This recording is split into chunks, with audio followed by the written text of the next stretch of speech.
Hey guys, welcome back to the Rothschilds Masterclass series. Last episode, we did character design. I got to introduce the secondary main character to the Nemo world, Faye. Yes, Faye the magician. I love her so much. We got to learn about the fundamentals of character design, designing from a story, shape design, and I get to carry some of those key concepts over to this episode where we're going to learn about portraits. Yeah, everyone that knows me knows I love portraits. There's so many cool things you can do with them. Color, light, structure, creating a mood board, and so much more. So yeah, let's jump right into it. Yes, portraits. Why do we love drawing portraits so much? Why do photographers love taking pictures of faces? Why aren't there a lot of portrait paintings of my feet? I don't know. But the answer is character. We are so drawn to character and we're so drawn to emotion, and we want to capture that as much as possible. That's one of the earliest things we draw as a kid, you know, the eyes and the head and the hair and stuff like that. And 9 times out of 10, the focal point are the eyes. Yes, the eyes emit so much emotion, so much mystery, sadness, happiness. The face is just so impactful, and there's so many ways you can tell a story. Yeah, there's a saying, right? The eyes are the windows to the soul. So everybody, look into Milo's eyes. Oh, he's so cute. There's so much story. Milo, what's the story of your face? Milo, look at everybody. I love you, Milo. I love portraits because there's so many things you can do with them through lighting, through color, through texture, through mood. Today, we'll be painting a portrait of Faye, and I'm gonna bring you through the process on stuff I'm thinking about to try to capture her character. And to get started, I love this step. I've done it in school hundreds of times, and it's with the mood board. Yeah, this is a mood board that we've assembled to inspire our portrait today. Yeah, in school, I've had to create a bunch of these for almost every project. Yeah, usually it's just a collection of images that inspires you to help set the mood and helps you get started. Let's grab a quick tour. First, we have Faye. Ooh, yeah. And then, these are some images that really inspire me. You know, these evoke the mood that I'm going for, something kind of out of this world, something elegant. I have a lot of her colors right here, you know. Yeah, we can see the cyan teal, we can see the pinks, we can see the whites. Your board can be anything. Anything that inspires you, anything that you feel like your portrait or piece can evoke. A good rule of thumb is try not to include too many artwork that can probably influence the style of your piece. This is mainly for inspiration. If you have art styles that really inspire you and you want to try to capture the essence, throw it in the mood board. And of course, we have reference of faces. Yeah, this is so important, and there's a misconception that everything has to be thought of on your own. You know, photographs and anatomy is here to help us, and the truth is, nothing is completely new. Everything is thought of and remixed by your own story. You take inspiration and you take different kind of art styles and mediums and you put together and create work that's uniquely your own. I have portraits, the braids here, you know, the lighting, and I have one of my favorite painters, John Singer Sargent. Look at this, amazing. Wow. I'm definitely trying to capture some of his strokes and some of his technique over here. If I ever get stuck, I'm gonna look over to this board to help me get inspired and help me get unstuck. And this is so useful for any artist when they're creating. A lot of art blocks happen when we're so trapped inside our own cage, and we just need to get out of that cage and try to look at something that inspires us to help move us along. I'm gonna have this on my other screen throughout this episode while I create my portraits. So let's put you over here. So if I ever get stuck on this portrait and I just need an idea or something new, I can simply just look over here and I'm like, wow, look at all this amazingness over here. So this is our setup. Yeah, usually before we get started, I would do a bunch of composition to explore the gesture and the mood. Yeah, we'll probably cover that in depth in the next episode when we're doing environments. For this one, I have a pretty clear idea about what I'm gonna do, so I'm just gonna jump right into the sketch. I'm probably gonna use her as the anchor. This captures a lot of Faye, and I am going to base the preliminary sketches off of her. So let's do it. Her head looks like a circle, and she has ears. Oh, and of course eyes and a mouth. And that's how you make your portraits. I'll see you guys later. So, yeah, I would probably break this up into simple shapes to help me get started.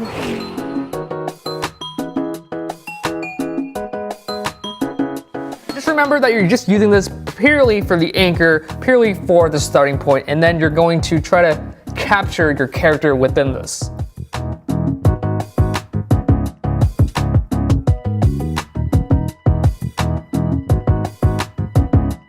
So right now, I'm just looking at this and look at the lighting. You know, this is such a beautiful lighting, and 3/4 lighting is super popular. And you can see that there's a shadow shape right here, there's a shadow shape right here, and there's a shadow shape right here. And so I'm trying to capture that.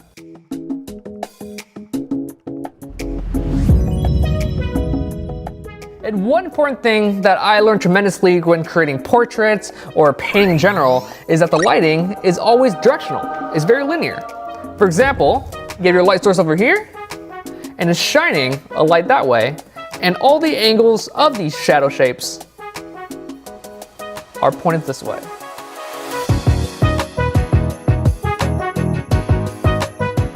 Yeah, so right now you see that I've broken it down into basic light shapes, basic shadow shapes, and I'm definitely trying to capture that.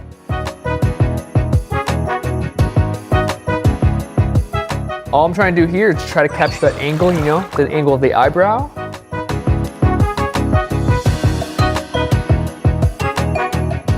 And I noticed you have the braid. Remember last episode when I was talking about building your characters? Yeah, we talked about Faye's hair was such a key feature in her character design, and so I'm trying to definitely show that here. And I know I definitely want to feature her earring as well, and so I'm gonna really pop that out. Yeah, and that's a really good practice when you're making characters, you know? You understand what makes them them, you understand the key features you want to feature, and then you build your portrait from that.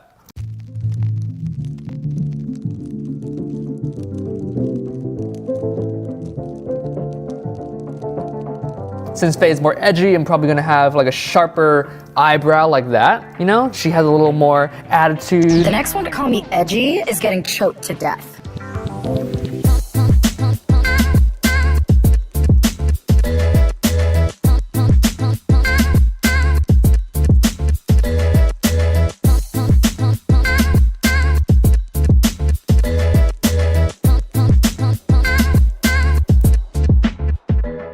I think it looks great so far. You don't want to commit too much right now because you're still building your portrait from the ground up, and the foundation is the most important part. And so what I would do here personally is I would kind of drop my sketch really lightly and work on the drawing again. Because if your structure is off, then the end product is gonna be loose and wonky, and you wanna make sure that you have a really solid foundation before you commit further. And so I'm just gonna try to refine my drawing here.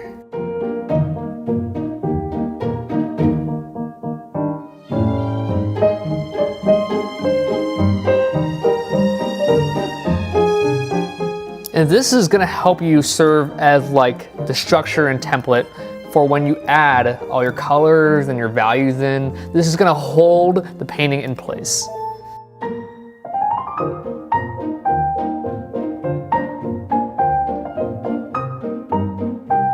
So I feel like this is a great refined drawing versus from this right here. And so I would probably combine both of them like this, you know, like a medium, so we get the best of both worlds. It's a great foundation to lay all of your colors on. So yeah, let's move on to the next step.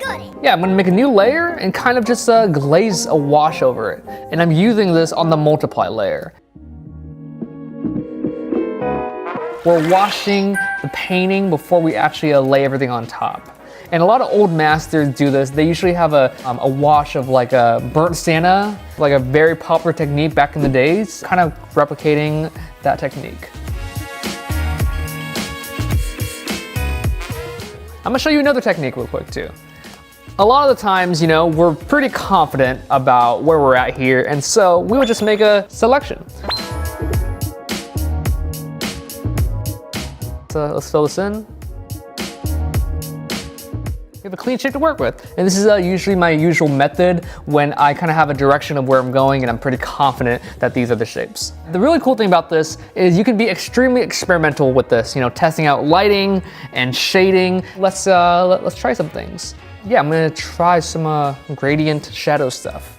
Ooh, that's nice. Yeah, the airbrush is absolutely amazing, and people are scared of using an airbrush because it's so like, it's so digital and it can look pretty ugly, but luckily we have our shape in place, and so every decision that we make, it's like a structured chaos. Also, I'm gonna try to implement a little color dodge right now. It's kind of early, but I feel like this could use a little bit of that. And so, somewhere on the nose. Ooh, look at that. That's gorgeous. Something super simple, don't blow it out. This is still our foundational structure, so I'm just gonna put a little bit of color dodge there.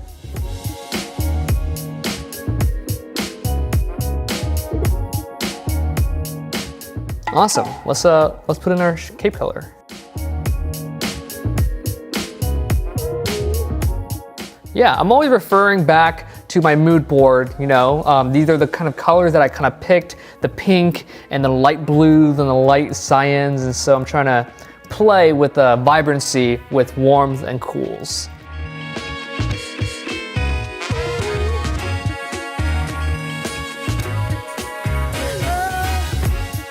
I also have these two references right here to kind of help guide me as well. Yeah, the braids and the soft lighting. I'm trying to kind of understand how that wraps around her neck and trying to implement that.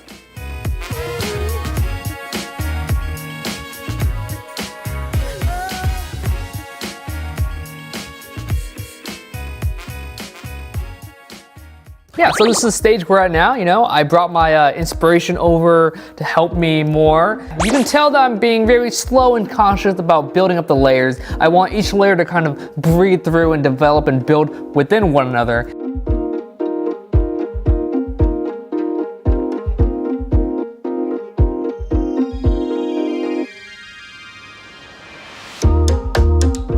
And I think it's ready, you know, for some dark accents. We've been kind of molding this clay for a while, but it's time to kind of really dig in there and make some kind of dark accents to make things pop. I would kind of refer back to my reference to understand where to place your dark accents. Right here, the nice opportunity. Ooh, that's nice.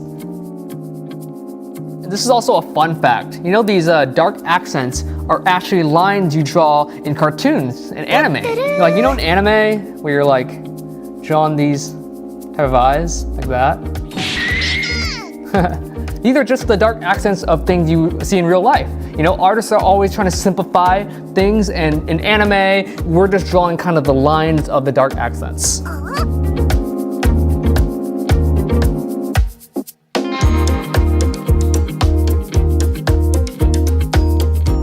Awesome, it's looking great so far. Before and after. And that's usually a great thing. You know, you want to pop your painting, refined edges and features. And of course, you know, there are highlights like, ooh, we're gonna save that though. That's usually the juiciest part of the painting is when you add your highlights. So we're gonna wait.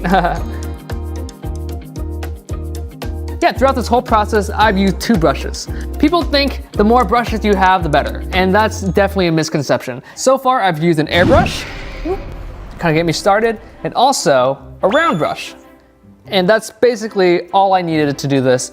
But what I love about painting skin is if you set your round brush with a slight softness. And so in brush settings, you turn down the hardness and it becomes a little softer.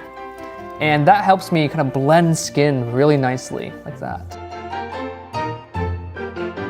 Yeah, this is all done with a round brush with the hardness down a little bit. And right now you can see that the sun is just blasting on my face, on the table. And yeah, I'm just gonna wait for the sun to set and then we'll continue filming. Be right back.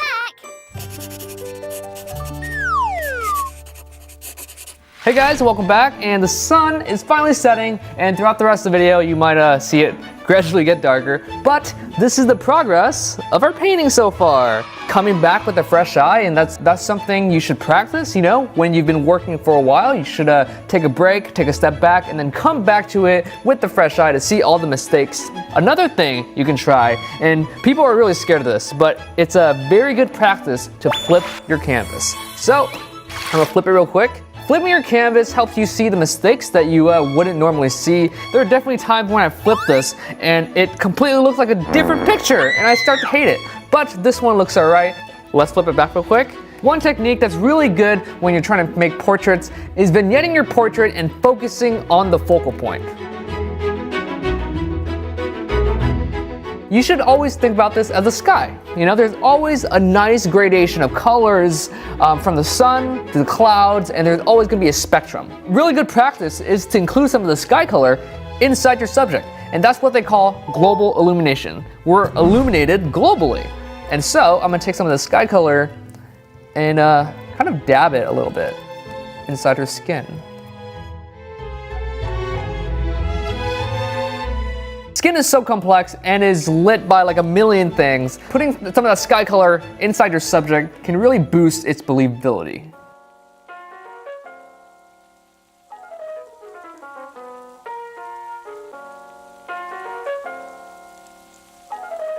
And I think it's time for some highlights. Yes, highlights one of my favorite part in painting because it's like the juiciest little marks that you can make on portraits.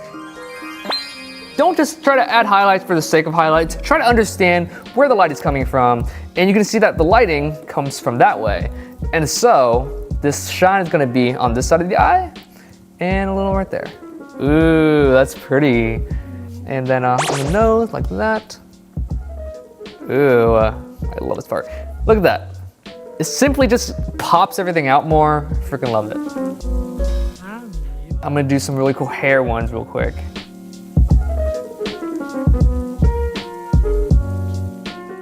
Wow, look at that. Okay, you ready? Before and after. Before and after. Yeah, you can see that this highlight step really helps bring the painting forward, punching out the juiciness, you know, the detail and the vibrancy, and it really makes it good looking. Look at that. Basically is finished roughly, but we need to add some appeal, you know, some juice and some vibrancy and like really cool textured stuff. Over the years, I've created a folder of painting assets that I can use with my paintings. Has really cool stuff like galaxies and stars. I got stuff from NASA. So if you haven't started this folder yet, make sure you do so. I just really love this kind of supernova, kind of star explosion that was captured. Put it inside my design like that. And then I'm gonna set the mode to either lighten or screen. But let's try screen. Ooh, you can tell instantly that this kind of adds like a completely new mood. And all we're trying to do right now is see the potential, what it could be. You know, we were stuck on this for so long that we never even considered her kind of floating in the star with the supernova. Let's have her underwater with these fishes. Now she's underwater. No, let's not do that. Ooh, that's kind of cool. Now she's like in an old Japanese master's painting. Check that out.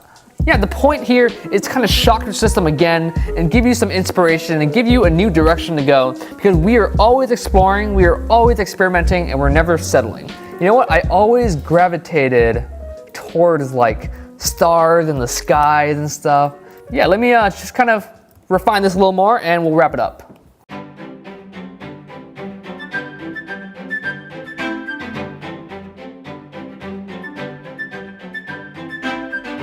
Yeah, so here's our painting. This is Faye. I think it looks great. Yeah, we're featuring her hair, this really cool earring. We have these eye tattoos. Yeah, and when we're at the stage, we're not done yet. We're still gonna see what works the best for us. So what I would do is go to Image, Adjustment, and Color Balance. And I'm gonna play with the colors.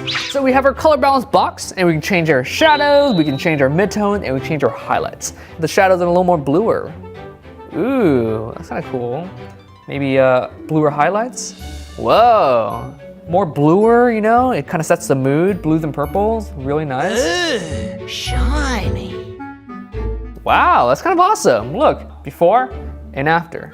Yeah, the really cool thing about color balance is it grades your image and it makes it more cohesive. So you can have all your shadows as cool, you can have all your light as warm. So let's just say we finish, and this is our final painting, and we're about to publish this. But a lot of you guys want to sell your work, and there's an extra step that I swear by that makes my painting look awesome, and that's with high pass.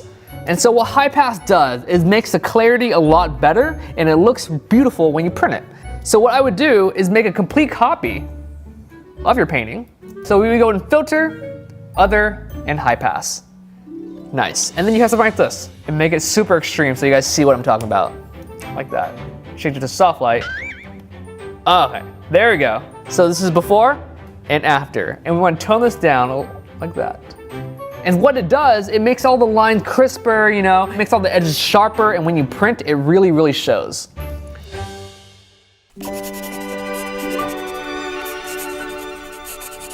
Hey guys, I just went ahead and spent a few hours to really refine this thing, and this is the final product. Ready? 1, 2, 3. Oh, it's Faye. Check it out. You know, I just really kind of experimented. She has spirit powers, so there's electric, fused into ice, fused into fire, and I just went ahead and really kind of dug in and refined this thing. You know, things are a lot clearer. All of this is just rendering, hours of rendering. And the most important part about what I'm trying to teach you is the fundamentals and the design. We started from the mood board and we got our reference, you know, we were inspired, and then we made the drawing, refined it, and slowly but surely we brought it to life. I hope you guys liked it, and let's do a quick recap.